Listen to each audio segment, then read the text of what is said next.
Cain, one of the earliest figures in the Bible, stands out as the firstborn of Adam and Eve.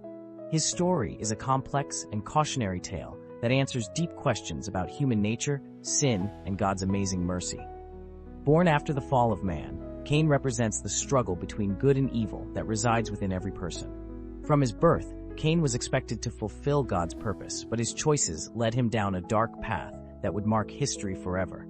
Cain was a farmer, working the soil to produce crops. This detail sets the stage for one of the most significant moments in his life, the offering he brought to God. Cain's brother Abel, a shepherd, also brought an offering, but while Abel's was accepted by God, Cain's was not. This moment is critical because it raises questions about what God truly desires from us.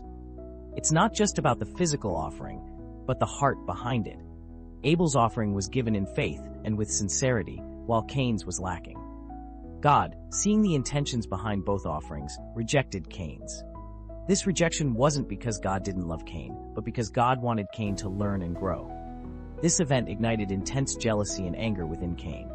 God, in his amazing wisdom, noticed Cain's troubled heart and spoke to him, warning him about the danger of letting sin control him. God told Cain that if he did well, he would be accepted, but if not, sin was crouching at the door, eager to take over. Here, God was offering Cain a chance to change his ways, to choose the right path.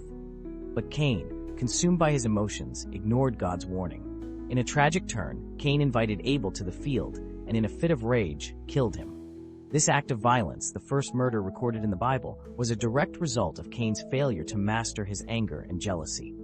When God confronted Cain, asking where Abel was, Cain responded with the infamous line, "Am I my brother's keeper?"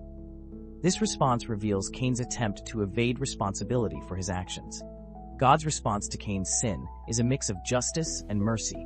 God cursed Cain, declaring that the ground would no longer yield its strength to him, making farming even harder than before. Cain would become a wanderer, with no place to call home. Yet, even in this punishment, God showed mercy. Cain feared that others would kill him in retaliation, so God placed a mark on Cain to protect him, ensuring that no one would harm him.